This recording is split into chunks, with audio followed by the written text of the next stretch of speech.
Bonjour, je suis Lucie Michaud. Je suis storytelleuse et scénariste de marque pour les entreprises qui ont une vision long terme, qui veulent se démarquer et surtout marquer les esprits. Et aujourd'hui, je passe sur la chaîne Le Disrupteur de Franck Maes.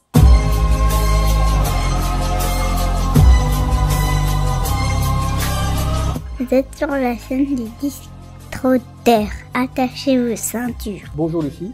Salut Franck. Déjà, je te remercie de prendre un peu de temps pour répondre à mes questions. Avec plaisir. Et on va rentrer directement dans le vif du sujet. Comment tu définis une marque? Alors c'est assez simple en fait pour moi parce qu'un concept, une idée, ça n'appartient à personne. La marque, ça t'appartient, c'est à toi. Donc du moment où tu sais ça, c'est super important en fait parce que c'est tout ton capital. Le capital de ta marque, ça va augmenter la valeur de ton entreprise et la valeur perçue auprès de tes clients. Et ce qui est intéressant, c'est que ça va créer des préférences.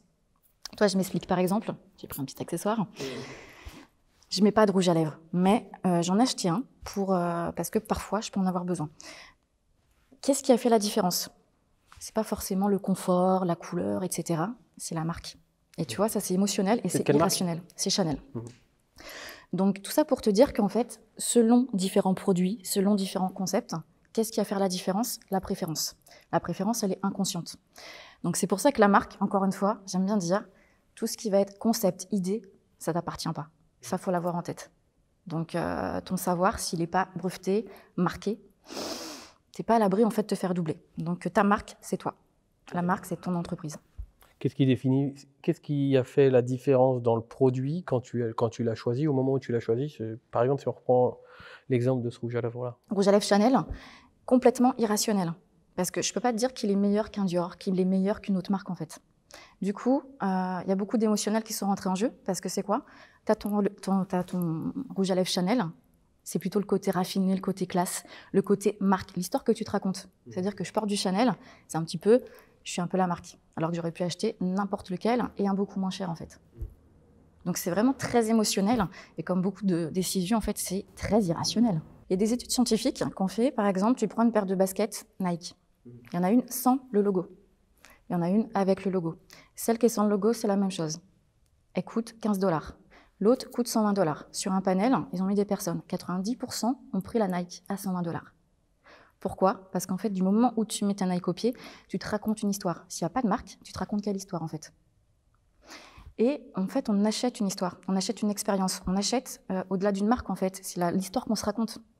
Et les gens ont besoin d'appartenance. Donc les gens ont besoin de se référer à des choses. Et il y a la perception. Ça veut dire que quand tu consommes telle ou telle marque, tu deviens un peu la marque ou tu deviens en fait il y a une espèce de distinction qui va se faire. Et ça, on le voit même quand on est petit, par exemple, ou je sais pas, pour les enfants, ceux qui ont des marques, pas de marques, il y a toujours ce truc, et même pour les parents, se dire est-ce qu'on achète des marques ou pas, mais une identification en fait à la marque. Donc c'est un vrai sujet, parce qu'après, moi je dis pas qu'il y a des écoles, bonnes écoles, pour, contre, c'est pas ça le sujet de la discussion, mais en fait d'avoir une marque, ça va donner une âme en fait au business. Et on va aller beaucoup plus loin. Et d'ailleurs, on voit pourquoi Nike cartonne par rapport à tous les concurrents, et pourquoi ils ont dépassé Adidas, alors qu'Adidas était historiquement le premier.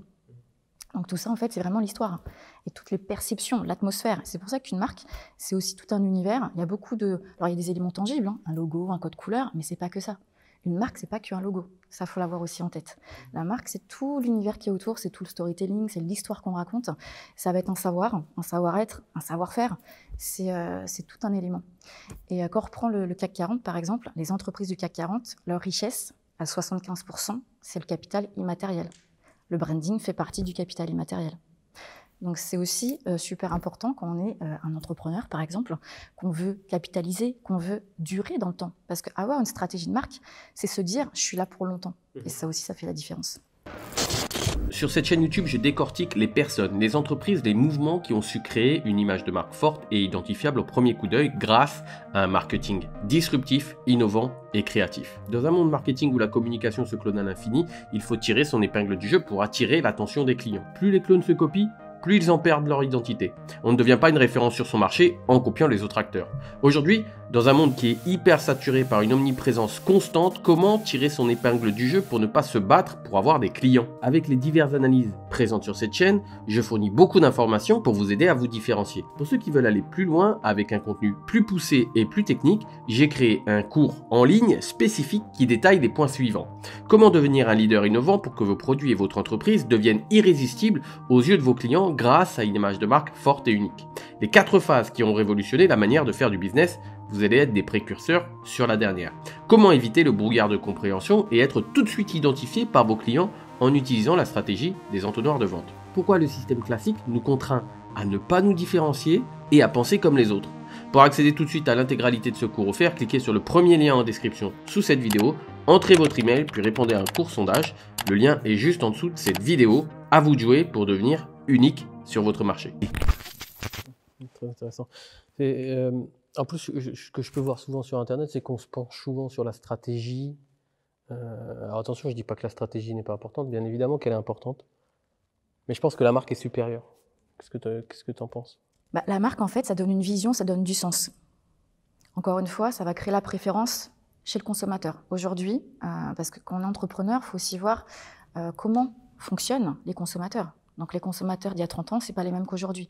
Aujourd'hui, et surtout les jeunes qui arrivent, veulent du sens. On veut être impliqué, on veut des marques responsables, on veut des marques qui s'impliquent, on veut des marques aussi engagées, qui ont des convictions, et on veut les connaître. Et ce n'est pas juste avoir des valeurs sur un site internet. Parce que ça aussi, avoir une marque, souvent on se dit, c'est cool, j'ai un logo, ça va faire le job, c'est un beau packaging, c'est une marque. Non, une marque, ça se construit, mais surtout sa vie en fait. Sa vie, et c'est cohérent dans tout. Que ce soit sur les réseaux sociaux, dans la communication des dirigeants, dans la communication des employés, si on en a, sur ces réseaux sociaux, c'est vraiment, il faut que ça transpire. Donc voilà, c'est pas que quelque chose de visible. Encore une fois, c'est pas un code couleur, c'est pas un logo, c'est pas un slogan. Parce que je vois trop de... Moi, je travaille beaucoup avec les startups en fait, les startups, les PME, et c'est vrai qu'on, tout de suite, on est dans le graphisme. Pas du tout. Moi, ce que je fais, c'est pas du graphisme. Moi, c'est vraiment rendre la marque durable et mémorable. Parce qu'on veut qu'elle soit là dans le temps, qu'elle perdure, et qu'elle perdure même après nous. C'est ça le but d'une marque. Je vais citer un post que j'ai lu il y a quelques temps. Peut-être que ça va t'évoquer quelque chose. Alors, comme dirait mon plus beau mentor, ma mère, ma fille, le pas cher est toujours cher. Et souvent, elle a raison. La vraie question est-elle combien ça coûte? Ou combien ça risque de me coûter si je le fais mal? Est-ce que tu peux nous expliquer pourquoi la notion de cher ou de pas cher n'a pas réellement de signification? Ouais, le prix, c'est illusoire. Et cette phrase, moi, je l'ai entendue toute ma vie, en fait, depuis que je suis petite. Le pas cher est toujours cher, attention. C'était ton poste? Ouais, c'est mon poste. C'est vrai, c'est tellement évident. Ouais, c'est mon poste. Et voilà, ma mère, toujours des punchlines. Mon père aussi, toujours très, je sais pas, des punchliners, en fait. Très, très coach dans l'âme. Et moi, cette phrase, maintenant que je fais du business, elle est d'autant plus vraie, en fait. Parce que le prix, si c'est un critère, on va faire le mauvais choix. Parce que dans ce cas-là, c'est vrai que souvent le prix, un prix cher égale qualité, un prix pas cher, mauvaise qualité. Ce qui est une perception, ce qui n'est pas forcément vrai en plus. Dans le luxe, beaucoup utilisent ce code-là de rareté ou de cher égale positionnement de luxe. Du coup, je m'attire les bonnes personnes parce que mon produit est de qualité. Il y a certains produits, non, qui n'ont pas des matières nobles. Donc le prix ne veut pas tout dire en fait. Faut aller un petit peu creuser plus dans la marque, etc. Et souvent, en fait, c'est vrai qu'on va se baser sur du pas cher parce qu'on va faire des économies, parce que c'est un biais cognitif.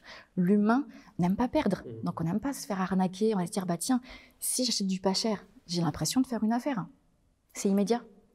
Sauf qu'à terme, est-ce que c'est une vraie affaire ou pas? Parce que si, par exemple, je ne sais pas, tu achètes un produit ou une prestation qui ne te plaît pas, donc tu vas être obligé d'en racheter une autre, et ainsi de suite. Alors que si tu avais pris la bonne dès le début, tu aurais fait des économies, tu aurais été plus vite en temps. Et déjà, pour toi, ça aurait été beaucoup mieux, beaucoup plus confortable. Donc le prix ne doit pas être le critère numéro 1 du processus de décision. C'est un critère, je ne dis pas, hein. C'est un critère. Mais il faut faire en fait des ratios. Un ratio, que ce soit un ratio qualité-prix, un ratio, savoir quel budget on a à mettre dedans peut-être, plutôt que faire le rapide, se dire tiens, je vais gratter un petit peu d'argent, surtout si on ne sait pas cet argent, si on le met sur un autre budget en fait. Parce que parfois on fait des économies, mais pour faire quoi? Est-ce qu'on se pose la question, pourquoi j'ai besoin de cet argent? Souvent, même pas, en fait. Et cet argent économisé, on va le foutre en l'air. Donc, il n'y a même pas de stratégie derrière cette pseudo-stratégie. Donc, c'est pour ça que quand on veut quelque chose, le vrai combat, c'est de se dire qu'est-ce que je veux, pour faire quoi, et qu'est-ce que je veux éviter comme galère, en fait. Est-ce que je veux gagner du temps? Parce que l'argent, c'est bien, mais le temps, c'est encore mieux. Tant qu'à faire, je vais citer encore un autre post de ton LinkedIn. Je mettrai bien évidemment le lien de ton LinkedIn en lien en description sous cette vidéo. Donc, on ne devient pas une légende en étant gentil. C'est une allusion à l'affiche du film de Disney, Cruella, avec Emma Stone. Pourquoi une marque doit avoir des positions claires et précises, voire même certaines fois qu'ils vantent pour pouvoir être identifiés? Comme je disais tout à l'heure, en fait, une marque, c'est tout un univers. Donc, c'est un univers cohérent. Une marque, c'est comme un personnage.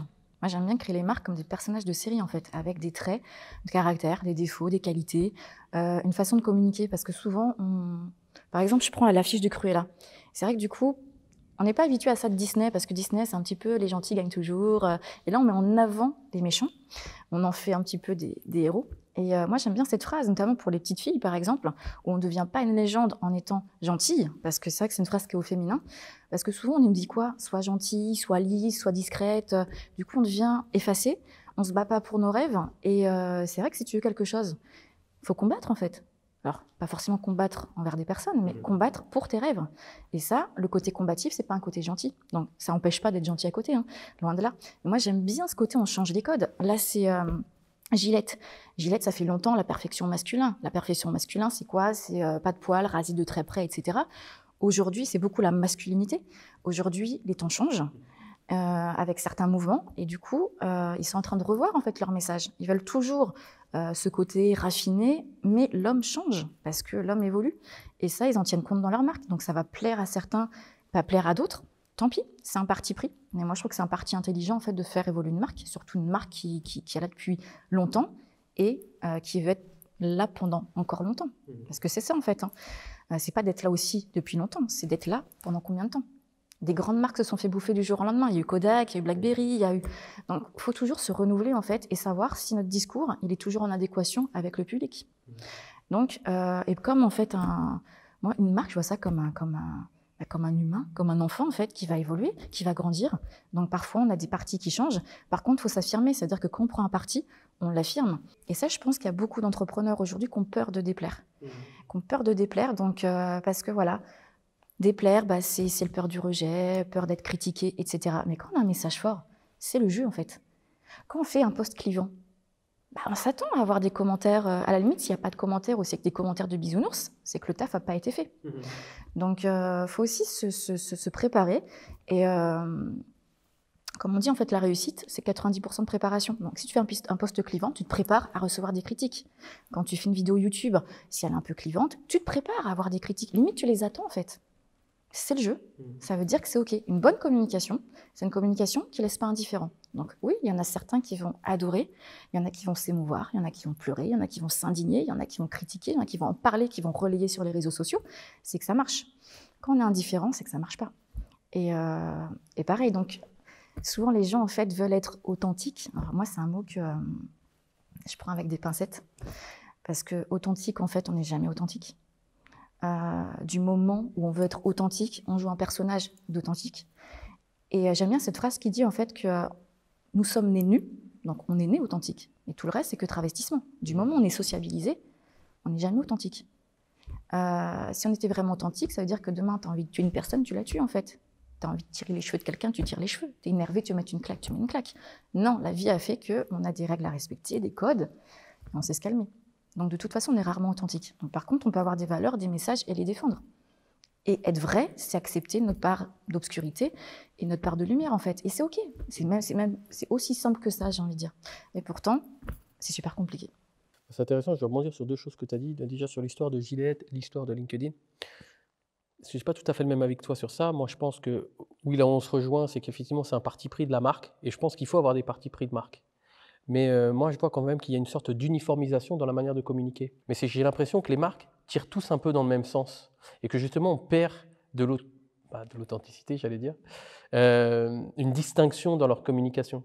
Parce que j'ai l'impression que c'est une sorte de mouvement, une sorte de vague qui est là et que c'est une sorte de greenwashing qu'elles font, comme on peut voir avec les produits bio qu'on retrouve chez Auchan ou Leclerc.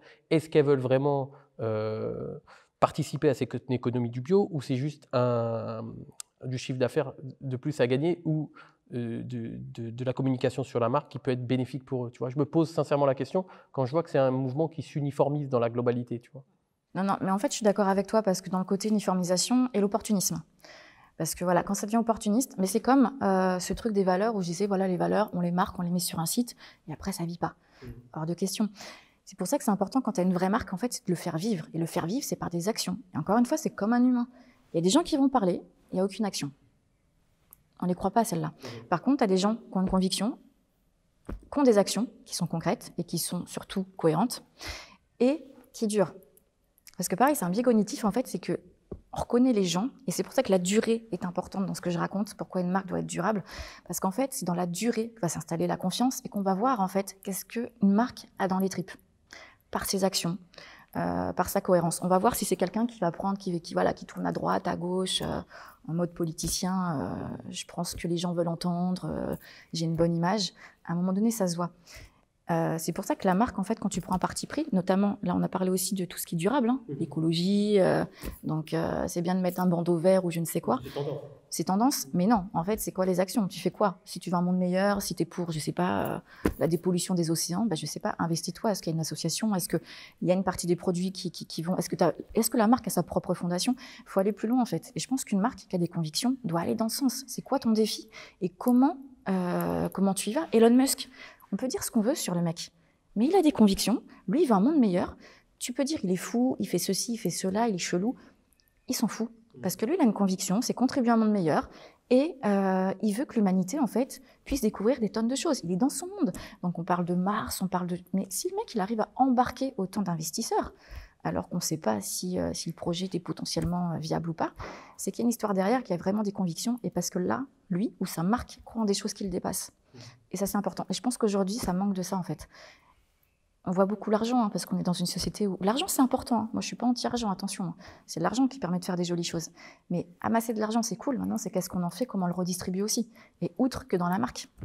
Et c'est pour ça qu'il y a plein de choses à faire avec une marque et qu'il faut le voir, encore une fois, pas comme un slogan, pas comme un logo, pas comme un packaging, mais comme quelque chose qui vit, qui a des fortes convictions, des valeurs, des défis, et qui doit vivre comme un humain, en fait. Et c'est pour ça que moi, tout ce que je fais, une marque, c'est comme un homme, en fait. Et c'est ce qui crée des points de connexion. Je pense qu'aujourd'hui, on pouvait faire de l'opportunisme. Les générations qui arrivent, elles ne sont pas dupes, en fait. Donc, elles vont beaucoup se fier aussi aux actions. Par exemple, tu vois, ceux qui arrivent sur le marché. Moi, ma génération, on a vu encore nos parents qui travaillaient pour la retraite, etc., qui restaient très longtemps dans un groupe ou dans une entreprise. Aujourd'hui, moi, c'est de la génération où on commençait un petit peu à partir à droite, à gauche. Mais maintenant, les jeunes générations, ça ne va pas dans mon sens, où je ne suis pas d'accord avec les valeurs, où je ne suis pas d'accord avec ce que raconte la boîte et ce que fait la boîte, je me casse. C'est aussi simple que ça. Si tu ne me responsabilises pas, si tu ne m'impliques pas, je me casse. J'en trouverai du taf. Et au pire, je crée ma boîte. C'est ça les générations. Donc les marques qui ont des grosses équipes, qui veulent rester sur le marché, il faut qu'elles se posent les bonnes questions. Elles ont intérêt à retravailler tout ça et être en mode... Alors la fameuse transformation, ce qu'on va appeler transformation numérique, digitale et des organisations en fait. Okay. C'est intéressant ce que tu disais par rapport aux marques qui devaient donner pour les associations, parce que j'ai lu un excellent bouquin sur la propagande qui expliquait justement toute la propagande des cigarettiers. Il faut savoir que les cigarettes, il y a quelques années, c'était un peu comme le téléphone portable maintenant. C'est super cool de l'avoir en réunion, et puis tout le monde disait, si t'as pas ta clope en réunion, t'es pas cool. Et des années plus tard, on s'est rendu compte qu'il y avait des problèmes au niveau de la santé, au niveau de la cigarette, et certainement, je ne sais pas, je ne suis pas expert, mais peut-être qu'il y aura des problèmes plus tard avec la surconsommation du téléphone portable. Et les cigarettiers, en fait, ils se sont rendus compte justement que quand commençaient à sortir les premières études qui montraient que la cigarette était nocive pour la santé, ils ont donc créé des associations qui étaient subventionnées par les cigarettiers pour justement combattre le tabac. Et ils donnaient un max d'argent pour combattre le tabac. Donc, où est-ce qu'on peut, dans ce cas-là, comment on peut analyser ce message en global? Alors là, je sors un peu du truc, mais c'est intéressant. Comment on peut sortir de ce message en global? Parce je pense que la grille de lecture, elle est très délicate sur une marque et qu'il faut regarder aussi les tenants et les aboutissants de l'époque. Mais comme on vit l'époque, on s'en rend pas forcément compte. Là, on peut parler, par exemple, si je reprends l'exemple des cigarettes, là, je prends l'exemple, aujourd'hui, c'est facile avec le recul. Mais à l'époque, peut-être qu'on n'avait pas le même raisonnement. Donc, comment on peut avoir une bonne grille de lecture d'une marque, en fait? Une marque, de toute façon, elle va aussi dépendre de toi. Hein. Tous les gens sont différents. Donc, des valeurs, de l'appartenance, encore une fois, de l'histoire qu'elle raconte, l'univers dans lequel elle nous embarque, si elle nous ressemble. Parce qu'on veut des marques qui nous ressemblent aussi. Alors, même s'il y a certaines, aujourd'hui, incohérences, et moi, j'en fais partie. Hein. Parce que je suis très maintenant dans le minimalisme, parce que j'en ai marre de la surconsommation, etc. Je fais attention à des côtés un petit peu plus écolo. Je suis devenue maman, donc je fais attention à tout ce qui est bio aussi, pour mon fils, etc. À côté de ça, oui, j'ai quand même un iPhone, je roule en voiture, etc. Donc je suis pas, tu vois, on peut pas devenir non plus radicaux du jour au lendemain, c'est pas la question. Mais on peut avoir des valeurs. Après, il y a le côté valeur, il y a le côté motivation, il y a le côté usage qu'on fait d'un produit, parce que là, si on revient aussi aux cigarettes, c'est qu'il y a un public. Demain, si tu arrêtes tous les cigarettes, il y a des demandeurs. Il faut se responsabiliser. Je pense que chacun doit se responsabiliser. Les marques, que ce soit les gouvernements, mais les gens avant tout, en fait. Et toi, quand tu achètes une marque, tu es responsable. Par contre, la marque, pour moi, doit donner aussi de la transparence. Parce que c'est ce qui crée la confiance. Et pourquoi un client achète une marque ou pas? En fait, il y a deux choses. C'est l'expertise qu'elle va percevoir. Donc, c'est encore une fois, c'est de la perception. Ça ne veut pas dire que... parce qu'il y a des marques, elles sont très bonnes pour faire croire qu'elles sont très fortes, ou même des gens. Mais c'est la perception qu'on va avoir de l'expertise et la confiance que la personne ou la marque nous inspire. C'est les deux choses. Donc, encore une fois, si tu veux que les personnes aient confiance en toi, tu as intérêt à mettre des choses carte sur table. Parce que demain, si les médias ou quoi que ce soit, les scandales, c'est vite arrivé. Hein. Tu es une marque, surtout une grosse marque, on ne veut pas forcément des scandales. Donc, autant mettre de la transparence. Maintenant, il y a des choses, encore une fois, on sait qu'il y a des partis pris. Quand, par exemple, tu as une marque qui est un petit peu borderline, un petit peu, tu vois, on parle de cigarettes, on peut parler des marques d'alcool, il y en a d'autres, hein, des marques de soda, hein, parce que maintenant, on parle aussi de ça.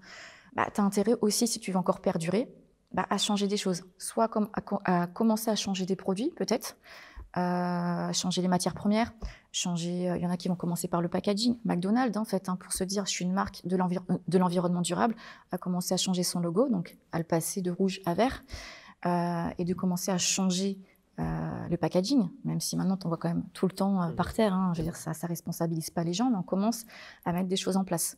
Donc, il y en a qui vont commencer par le packaging, d'autres qui vont changer leurs produits. Peu importe le produit, on a tous nos addictions. C'est pas de dire le café, c'est pas bien, arrêter le café. Non, c'est comment je consomme peut-être mieux le café et peut-être que je prends des marques responsables, consommer moins, consommer mieux. Moi, je suis plutôt dans ce truc-là. Mais après, encore une fois, chacun fait ce qu'il veut. Tu vois, c'est un sujet qui est assez complexe. C'est complexe, hein. Mais pour en revenir aux marques, c'est un peu comme les méchants de Disney. Alors moi, j'adore les méchants parce que je trouve que c'est une bonne source d'inspiration. Le méchant, il en a rien à foutre, en fait. Donc, du coup, il fait tout ce qui est pas permis. Tous les coups sont permis pour lui. Alors que le gentil va se dire, ah non, ça on peut pas, et tout, ouais, parce que bidule, machin. Donc, du coup, on se met des limites. Le méchant, il n'a pas de limites. C'est pour ça que souvent, il est quand même à 2 doigts de gagner. Et dans la vraie vie, souvent, il gagne. Il faut se méfier des gens qui sont trop, moi, je suis gentil, je suis bien, je suis bienveillant, gratitude, machin. Parce qu'à un moment donné, ça peut puer, en fait. On n'a pas à le dire. Quelqu'un de créatif, il n'a pas besoin de dire qu'il est créatif. Quelqu'un d'audacieux, il n'a pas besoin de dire qu'il est audacieux. Quelqu'un qui est rebelle, il n'a pas besoin de dire qu'il est rebelle, sinon, c'est qu'il y a un problème. Donc, ça aussi. Ça, c'est beaucoup d'indications sur des marques, quand on crée des marques. Si tu veux trop dire ta marque, non. C'est de dire ma marque, s'il n'y a pas de mot qui existe dans ce monde, comment on peut deviner qu'elle est comme ça? Avec des images, avec juste la petite punchline, une musique, une couleur, un état d'esprit, un comportement. C'est ça, en fait. C'est comment tu rends ta marque observable. Aujourd'hui, on se focalise trop sur les mots. Et on fait des débats qui n'ont pas forcément des... Je pense qu'on perd l'idée de base. En fait, on perd souvent l'idée de base. On se trompe de combat. C'est ça que je voulais dire. Et moi, c'est pour ça que souvent, je dis aux gens, ne vous trompez pas de combat, en fait. Parce que l'illusion, elle est partout. Focus. De quoi on parle? Et quand il y a un crime, à qui profite le crime? C'est juste ça qu'il faut savoir. C'est pas de se dire, ouais, moi, je suis d'accord, je suis pas d'accord, moi, j'aime pas. T'aimes pas, on s'en fout, c'est une opinion. Être d'accord, pas d'accord, déjà, c'est de l'argumentation. Et c'est pas parce que t'es pas d'accord avec une personne que tu ne l'aimes pas.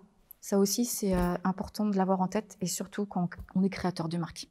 C'est pas parce qu'une personne n'est pas d'accord avec ton message qu'elle n'aime pas la marque. C'est être d'accord, pas d'accord, c'est normal. Depuis la minute des temps, même avec sa famille qu'on aime plus que tout, on n'est pas forcément d'accord sur tout. Donc ça aussi. Et pourquoi je parle de ça? Parce qu'on veut trop être aimé des autres. Une marque veut trop être aimée. Le dirigeant d'entreprise veut aussi la notoriété, être aimé, avoir qu'on dise du bien de lui.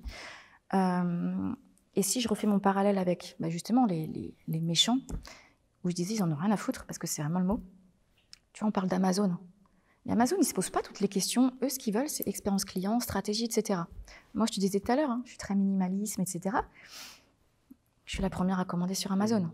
Grosse incohérence. Pourquoi? Parce qu'ils ont compris des trucs sur mon fonctionnement, pas que sur mes valeurs, en fait, mais surtout sur ma façon de fonctionner. Tu veux faire le bien, et souvent, ça arrivait. Moi, j'adore consommer des livres, j'adore lire. Tu vas prendre un bouquin dans une petite librairie, etc. Alors, parfois, on ne l'a pas. Parfois, on met 10 ans à te l'envoyer. Parfois, il n'arrive jamais. Amazon, tu le truc, le lendemain, il est chez toi. Même le dimanche, il livre. Et du coup, je me dis, tiens, Amazon, en termes de business model, ils sont très forts. Donc, c'est pour ça que je nexte pas de ma tête. Parce que je ne veux pas que ça soit mon ennemi. Parce que je me dis, eux, il y a des valeurs que j'aime pas chez eux. C'est les valeurs que tout le monde connaît. Par contre, ils ont un business model qui est très focus sur leurs clients. Donc, si c'est une boîte gentille, prends des choses bien, on va dire du méchant de son industrie, peut-être qu'il y a moyen de faire des choses bien. Pourquoi c'est Trump qui est super en communication? Pourquoi c'est toujours les dictateurs? Pourquoi ils ont pris le pouvoir? Parce qu'ils ont toujours mieux communiqué et parce qu'ils ne se posaient pas des tonnes de questions. Ils avaient un but, ils y allaient en fait. Donc, à toutes les marques, parce que moi j'adore les marques durables, les marques gentilles, on va dire les gentils, les marques durables qui ont vraiment des convictions, qui veulent créer un monde meilleur. J'adore ces marques-là, je les soutiens. Par contre, je veux qu'elles aient un côté punchy et qu'elles se disent, on va peut-être copier des choses qui marchent en fait, et les mixer avec nos trucs qui fonctionnent bien. Parce que c'est pas incompatible. Mais souvent on dit, ouais, mais Amazon, moi je fais pas comme eux parce que je veux pas être comme eux. Mais tu vas pas être comme eux.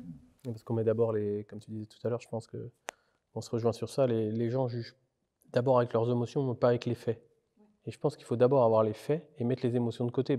On en parlait tout à l'heure en off, la vidéo que j'ai faite sur Zemmour.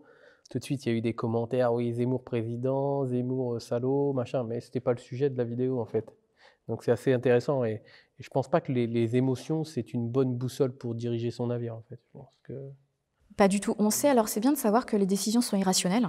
Donc du coup, c'est l'émotion. Quand tu sais que ton émotion, elle va prendre le dessus, faut driver en fait l'émotion.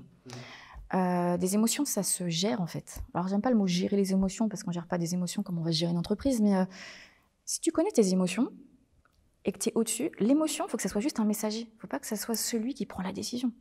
Moi, l'émotion, c'est celui, tiens, je me dis, tiens, il y a un petit truc, je vais m'y intéresser. Et par contre, c'est moi qui décide. Et moi, je sais que j'ai un mentor, qui est un ancien directeur de Nestlé, qui m'a toujours dit, dans une situation, il faut distinguer quelque chose. La situation de base, sans la juger. Quels sont les faits? Donc, tu as la situation. Les faits, ça fait deux choses. Et ensuite, tu vas avoir ton opinion par rapport à la situation et tes émotions. Donc, il m'a dit, du moment où tu ranges tes informations, fait situation, ok. Du moment où c'est ton opinion et tes émotions, tu les ranges. Parce que là, tu vas commencer à déjà faire des hypothèses qui sont en rapport avec ton expérience, ton vécu. Parce que souvent, on fait des espèces de projections. Ah, mais moi aussi, j'ai vécu ça. Ah, ben, je comprends. Donc, du coup, ça y est, une espèce de compassion. Et non, les expériences sont uniques, en fait. Les expériences sont propres à chacun. C'est pas parce qu'une a vécu ça que l'autre va vivre la même chose. Donc, les opinions, les émotions, comme tu dis, c'est pas forcément la bonne boussole. Alors, ça peut être des indicateurs. Certaines, plus on les travaille, plus on peut dire... Tu sais, l'intuition. L'intuition, c'est pas juste... la magie des faits. L'intuition, c'est quelqu'un qui est très rationnel. Donc ouais, l'intuition, ça se travaille. Parce que l'intuition, en fait, c'est beaucoup de choses que tu as emmagasinées. Donc plus tu as vécu, plus tu t'es remis en question, tu as appris tes expériences, tu ranges plein d'informations dans des cases. Et plus tu es curieux aussi, observateur. Combien de fois tu as l'impression que parfois tu te sors d'une situation, tu dis ouais c'est magique, je suis MacGyver, parce que tu t'es sorti d'un truc et tu savais pas comment t'en sortir. Moi ça m'arrive tout le temps. Je me dis mais je suis un génie. Et après je me dis non, parce qu'en fait je sais que comme j'analyse tout, j'ai toujours les bonnes informations qui me viennent. Parce que le cerveau est tellement bien fait qu'il te donne la bonne information au bon moment. Qu'est-ce qui se passe quand tu le nourris mal ou que tu le nourris qu'avec ton vécu, tes émotions, tes lamentations?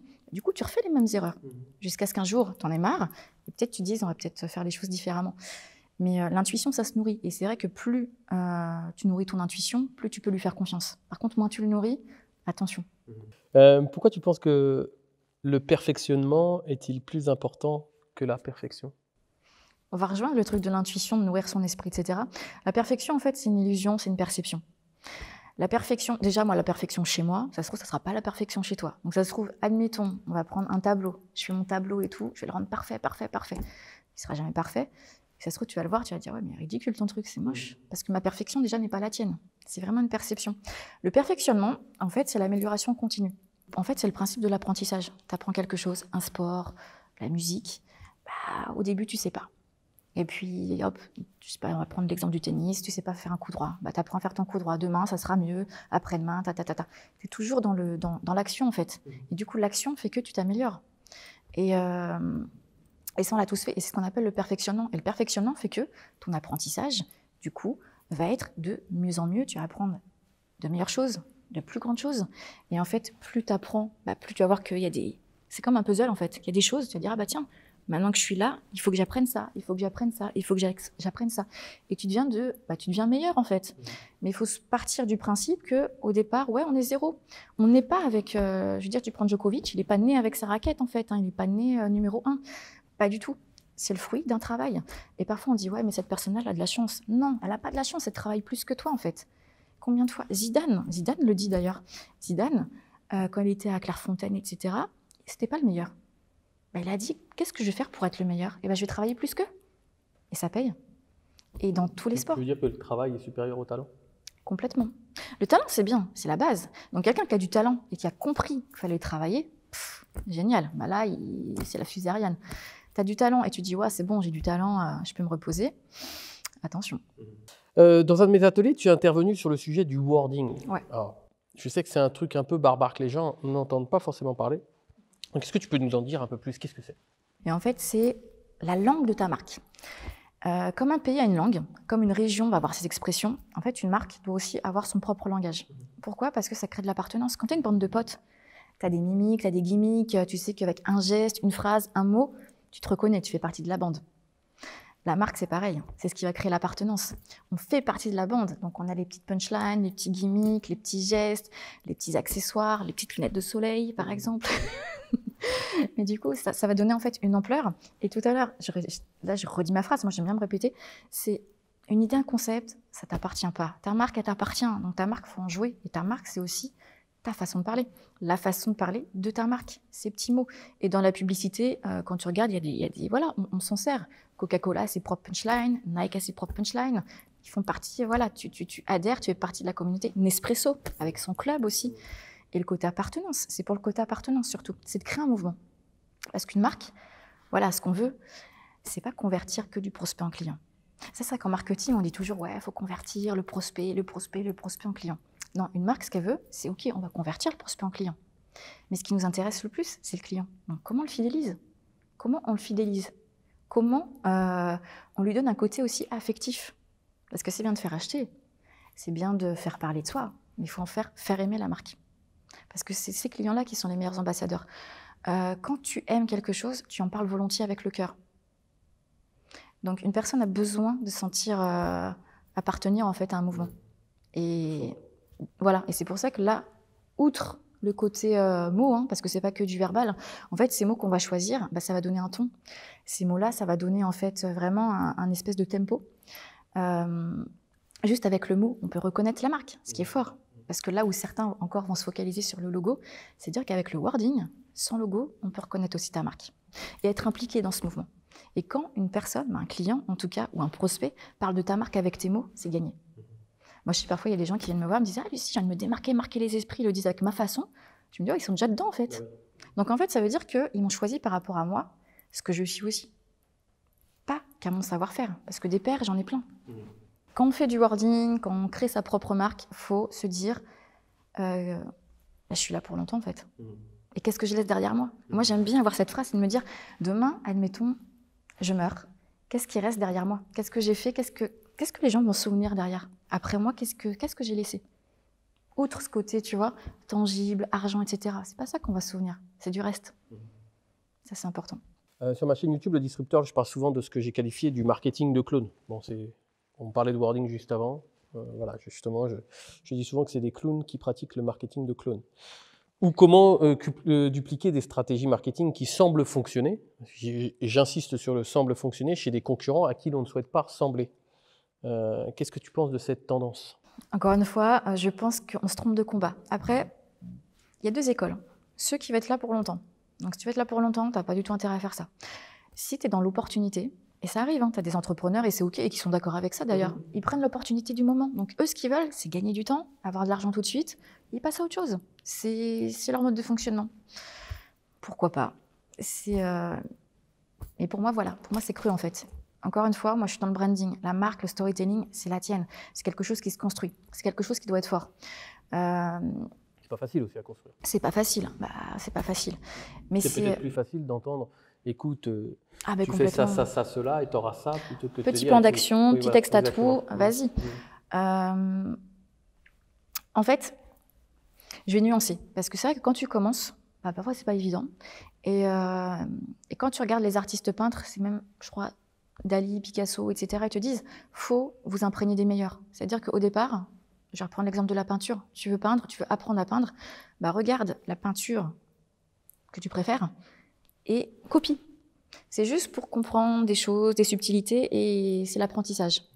Un coup que tu as ça, maintenant, c'est comment toi, tu te mets la chose à ta sauce, parce que le but, tu vas pas être un copieur toute ta vie, mais c'est d'apprendre en regardant les plus grands. Donc, ouais, regardez les gens. Essayez au début, OK. Mais quand on veut créer une marque, qu'on va être là pour longtemps, faut se trouver, en fait. Et pire que se trouver, parce qu'il y a des gens, ils peuvent rester longtemps. Quand on dit « trouve-toi », tu peux rester longtemps dans le dev perso, dans le pourquoi, à chercher. Tu sais, tu as le fil d'Ariane, mais tu le déroules, mais il ne se passe jamais rien. Crée-toi, en fait. C'est pas trouve-toi. Parce qu'on se trouve, parfois, on se trouve jamais. C'est vraiment de se créer. Tu veux être qui? Tu veux être quoi? Tu veux être perçu comment? Qu'est-ce qui te fait kiffer aussi? Parce que un business, c'est bien, mais il faut prendre du plaisir. Parce que c'est pas un chemin qui est super facile. On peut être désaligné. Donc, qu'est-ce que tu fais si tu prends la stratégie de quelqu'un à terme? Moi, je pense encore à terme. Ça peut être cool au début, mais qu'est-ce qui va te différencier des autres? Pourquoi on prendrait toi et pas l'autre d'à côté? Et si l'autre, il est meilleur que toi parce qu'il est là depuis longtemps, à la limite, tu fais la pub du premier. Et moi, c'est ce que je dis quand tu as un peu ce marketing de suiveur, c'est que tu fais la pub du premier. Bien sûr. Et alors, le pire pour moi, encore, tu as ceux qui prennent une stratégie qui semble fonctionner comme tu dis, qui la copient. Pourquoi pas? Qui testent, à la limite. Mais savoir quelles sont leurs motivations profondes, encore une fois. Est-ce que tu es là juste pour faire l'argent? Est-ce que tu es là pour créer ton mouvement? Si tu crées ton mouvement, copie pas les autres, en fait. Par contre, regarde tout ce qui se passe dans les autres domaines d'activité. Parce qu'on a tendance, tu sais, à faire un truc consanguin. Je suis dans le storytelling, j'ai regardé celui du storytelling. Moi, j'ai jamais fait ça. Moi, j'ai toujours regardé, je me suis toujours imprégnée, je sais pas, des chanteurs, des artistes, des humoristes, parfois des startups en high technologie qui n'ont rien à voir. Parce que moi, c'est ça qui me donne des idées, en fait. Mais après, chacun son processus. Par contre, le seul truc auquel moi j'aimerais mettre en garde, encore pire que le marketing du clone, parce que clone, si tu copies quelqu'un, encore une fois, pourquoi pas? Ça dépend qui tu copies. Mais c'est quand tu en prends 10 et que tu vas dire, tiens, je prends ça de lui, ça de là, et là que tu as un patchwork. Un patchwork, c'est dégueulasse. Patchwork, ça à éviter. Donc ça, c'est vraiment le... Et ça, c'est tentant, surtout quand on est débutant. Ou quand on veut créer quelque chose, on dit ouais, j'aime bien ça de lui, ou j'aime ça de cette marque, j'aime ça de ça. Non, ça marche pas. Ça marche pas, ça se voit, et puis ça donne pas envie, en fait. Donc, faut pas avoir peur, en fait, d'aller là où on a envie d'aller, même si les autres n'y sont pas, en fait. Donc, mais encore une fois, c'est complexe, parce qu'il faut étudier son marché, il faut étudier sa cible, il faut étudier soi-même, savoir ce qu'on a envie de dire, ce qu'on n'a pas envie de dire. Tester, beaucoup tester, parce que c'est bien d'avoir des théories, des stratégies sur papier. Le mieux, c'est d'aller sur le terrain, et c'est sur le terrain qu'on a les réponses. Et moi, tout à l'heure, tu me parlais du contenu LinkedIn, mais je m'inspire aussi beaucoup de ce que je vois, mais aussi beaucoup de ce que j'entends. Et notamment, mes clients sont mes meilleures sources d'inspiration maintenant, et parce que j'ai testé des choses. Et voilà, mais j'aurais pu prendre des copier-coller, de me dire, tiens, hop, je prends un influenceur américain, parce que les Français aiment bien faire ça. Hop, Google Traduction, et bim. Et combien j'en vois faire ça? Et je me dis, non, moi, en tout cas, moi, perso, je ne peux pas le faire.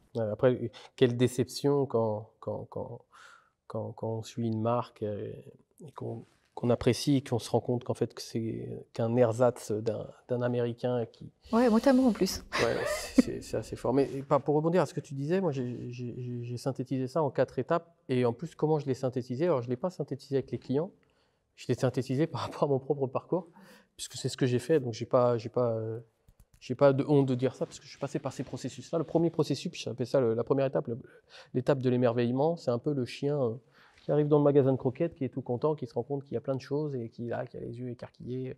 Ouais, je vais devenir entrepreneur, je vais faire ci, je vais faire ça. Quoi, on peut faire ci, on peut faire ça. Ouais, c'est incroyable. Puis après, on passe à à la phase du singe, puisqu'on va copier exactement, on se dit, bon, bah, voilà, il y a ça, donc autant le prendre. Donc on se transforme en singe et on devient à ce moment-là un clone. C'est d'ailleurs à cette étape-là où il y a beaucoup, où on perd beaucoup de gens parce qu'ils se rendent compte qu'en copiant, ça ne va pas suffire. Donc là, c'est un test. Après, on passe à la phase de l'adolescence, c'est-à-dire que c'est l'adolescent qui veut s'émanciper de ses parents. Il dit, ah ouais, mais non, mais lui, il faisait des bons trucs, mais non, non, non, moi, je fais surtout pas lui. On veut s'échapper du foyer, essayer de créer son propre mouvement. Alors, il est très difficile de créer son mouvement, hein, c'est délicat, mais si tu veux que le troupeau te suive, commence par t'en éloigner. Ça, c'est une des premières directives. Et la dernière, bah, c'est quand tu crées le monstre de Frankenstein, et c'est là où tu as créé vraiment ta marque. Moi, c'est les 4 étapes que j'ai pu relever de mon parcours en prenant un peu de recul. Et je pense que quand je regarde ce qui se passe un petit peu, que ce soit au niveau des marques ou au niveau des entreprises, c'est aussi des phénomènes que j'observe. C'est pour rebondir sur ce que tu disais. Mais après, je pense qu'aussi les experts, les marketeurs ont leur responsabilité. Moi, j'en vois beaucoup, j'en entends beaucoup qui vont te dire, et moi-même, je peux le dire, te dire à un débutant, mais vas-y, teste, fais ci, fais ça, communique, tu sais, syndrome de l'imposteur, machin. Et voilà, en commençant, on l'a tous. Et donc, ces gens essayent, testent des choses, donc copient, parce qu'ils sont dans les phases que tu viens de dire. Et à ce moment-là, tu as les mêmes gens qui leur ont donné ce conseil, qui vont dire ouais, vous avez vu tous ces coachs qui arrivent, et c'est vous qui les avez formés, exactement, en fait. Donc, moi, je dis ça parce que je ne suis pas formatrice, mais je suis formatrice, mais pas sur cette partie-là. Mais... Et là, il y a ce côté aussi Frankenstein, soit vous avez peur de la bestiole que vous avez fait, ou dans ce cas-là, si ton message est de dire, tu dis aux débutants, testez, faites ci, faites ça, il faut aussi les accompagner et de dire, on les encourage. Par contre, ça, à éviter, ça va faire, ou on nuance le discours. Mais c'est trop facile de dire aux gens, lancez-vous, et après de dire, non, c'est ridicule ce que vous faites. Et j'en vois beaucoup, et sur LinkedIn notamment, par exemple, sur les réseaux, Facebook, et je trouve ça bizarre, parce que... c'est l'école du copier-coller, j'arrive pas à saisir quand même comment on peut dire qu'en copiant et qu'en collant, on va arriver à quelque chose qui va fonctionner. Je n'arrive pas à comprendre le principe. La première chose que je fais, en fait, et même quand j'ai commencé, c'est d'analyser toutes les success stories. Les startups qui sont plantées, les startups qui ont vraiment évolué en très peu de temps. Pas que les success stories, même les startups qui se plantent, et celles qui évoluent en fait en très peu de temps. Et en fait, c'est marrant parce que du coup, le conseil qu'elles donnent, en général, c'est ce côté branding, en fait, c'est d'avoir ça tout de suite en tête. De dire, OK, on ne sait pas où on va, mais d'avoir une plateforme de marque, de vraiment brainstormer. Alors ça peut évoluer, un branding c'est pas figé, ça faut l'entendre, parce que les gens ont peur de s'emprisonner, pas du tout en fait. Tu peux tester en fait ton branding, mais c'est en le testant et en l'écrivant, en le formalisant sur papier, parce qu'une plateforme de marque c'est quoi? C'est tout un manifeste, de dire pourquoi on fait ce qu'on fait, pour qui. Alors il y a des choses qui vont peut-être changer au cours de route, mais le message, le pourquoi on le fait, le vrai pourquoi en général, il reste. Et ça donne une grosse ligne directrice en fait pour son ton de communication, pour savoir comment on communique, savoir qui on est en fait, et revendiquer qui on est. Parce que souvent on n'assume pas. Moi je vois les startups avec lesquelles je bosse, alors quand elles font leur campagne, levée de fonds, Ulule, tout ça, c'est des projets qui sont géniaux. Ils se démarquent. Et une fois qu'elles sont dans le processus, on a levé les fonds, elles n'arrivent plus à... Le feu sacré qu'ont embarqué les investisseurs, en fait, il n'est plus là, parce qu'on se dit, oh, ça y est, copier-coller, ça devient des copier-coller. Parce qu'on se dit, on a peur de se planter, donc si j'en fais trop, comment c'est perçu? Et ils n'arrivent pas justement à assumer cette marque pour laquelle les gens ont dit, moi je mets un billet dessus, en fait. Donc il faut vraiment revendiquer qui on est, en fait, et pas avoir peur, et surtout pas s'excuser pour qui on est. Parce qu'on a tendance à vouloir s'excuser de qui on est, de comment on pense. Non, une marque, elle a ses pensées. Si on sait pourquoi on fait... Oui, l'affirmer. Et si on sait pourquoi on fait ce qu'on fait et qu'on est convaincu que ça va aider nos utilisateurs, en tout cas, à aller mieux, allons-y, en fait. Le but, c'est si tu n'es pas convaincu, c'est qu'il y a un problème de base. Il ne faut pas attendre l'autorisation des autres. C'est à toi de dire, voilà, moi, je suis convaincu par ça, je teste le truc, voilà, j'ai un branding qui est fort parce que j'ai envie de m'implanter sur un marché. Aujourd'hui, il faut savoir qu'il y a l'océan rouge, l'océan bleu, là. Si tu veux être en océan bleu, il faut aller là où il n'y a pas les gens. Comme tu disais, il faut s'éloigner. L'océan rouge, pourquoi il est tentant? Parce qu'il y a tout le monde. C'est toujours facile, tu dis, tout le monde se baigne, donc c'est-à-dire il n'y a pas de méduse, il n'y a pas ceci, il n'y a pas cela, on y va, voilà, on suit. Mais non, parce que tu kiffes pas, tu n'as pas de place, tu ne seras jamais mieux que quand tu as ton lagon pour toi tout seul, quoi. Écoute, Lucie, merci pour cet entretien. Je te laisse le mot de la fin. Petit mot de la fin. Donc c'est vrai qu'on a dit énormément de choses. Donc encore une fois, la marque, c'est vous, elle vous appartient. Ça, c'est vraiment, j'insiste là-dessus. Hein. Concept, idée, elles vous appartiennent pas. J'entends trop de personnes qui me disent « mais ça, c'était mon idée ». Bah non, les idées, tout le monde les a en fait. On a tous eu une idée révolutionnaire qu'on n'a jamais mis en place. La marque, c'est vous. Donc il faut miser sur la marque, l'histoire que vous racontez, surtout comment on va être perçu. Et puis y aller en fait, et y aller à 200%. Et il y aura bien sûr des problèmes, il y aura des doutes, le chemin ne sera pas forcément tout lisse. Et c'est ce qui est kiffant en fait, parce que c'est comme ça qu'on apprend et c'est comme ça qu'on a nos réponses. Et pour ceux qui veulent leurs réponses, ne pas attendre de mettre des stratégies sur des cahiers qui font 10 000 pages. C'est qu'on a une strat, on la teste, et puis ça ne va pas, on en prend une autre, tout simplement. Et c'est en allant en fait vers son public qu'on peut savoir ce qu'on vaut, tout simplement. Bon bah merci beaucoup Lucie, et surtout... À force d'être l'énième copie d'une copie, on se transforme en photocopieur.